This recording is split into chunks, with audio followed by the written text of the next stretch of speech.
Para determinar la suma de las áreas de las tres figuras mostradas, el círculo, el cuadrado inscrito en el círculo y el triángulo, se dispone de la siguiente información.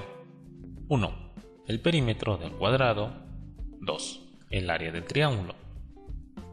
Para responder a la pregunta A, la información 1 es suficiente. B, la información 2 es suficiente. C, es necesario utilizar ambas informaciones. D, cada una de las informaciones por separado es suficiente. E, las informaciones dadas son insuficientes.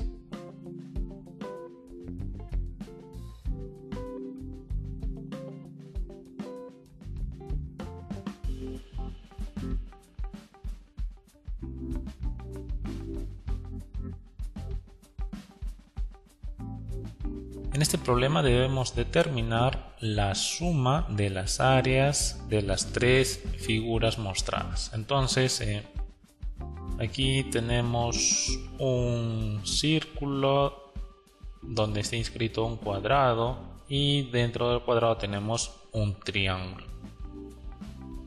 Nosotros queremos hallar la suma de las áreas, o sea, necesitamos calcular el área del círculo más el área del cuadrado más el área del triángulo. Y para ello conocemos dos tipos de información. La primera se refiere al perímetro del cuadrado y la segunda se refiere al área del triángulo. Entonces, para responder la pregunta, en la alternativa A nos dicen la información 1 es suficiente.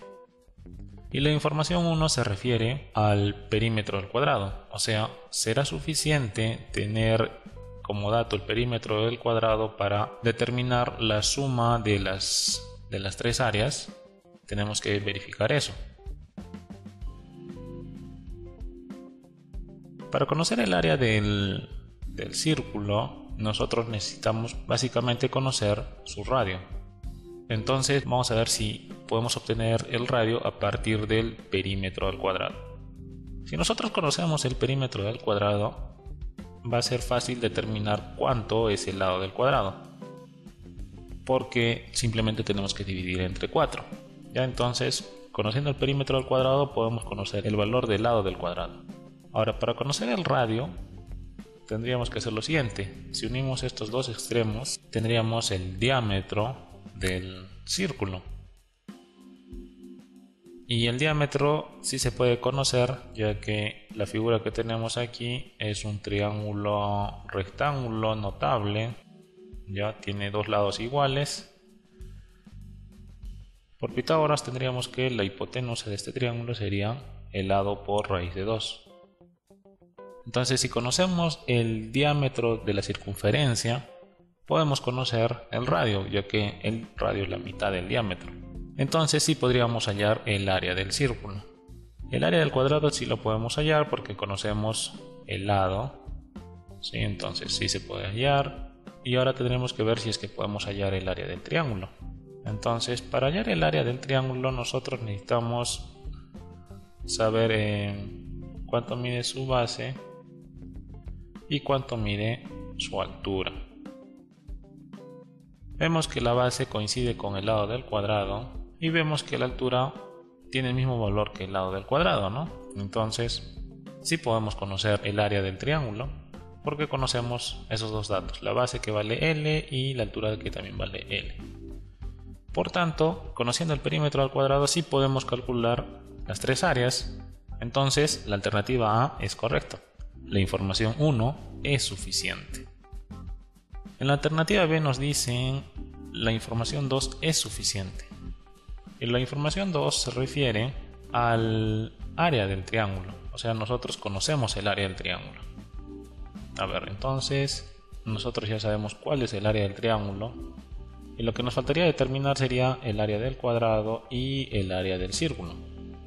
Si nosotros conocemos el área del triángulo, podemos calcular el valor de L. Recuerden que la base vale L y la altura vale L. Entonces, conociendo el área del triángulo, podemos hallar el valor de L. Y si conocemos el valor de L, podemos conocer el valor del área del cuadrado, porque es lado al cuadrado.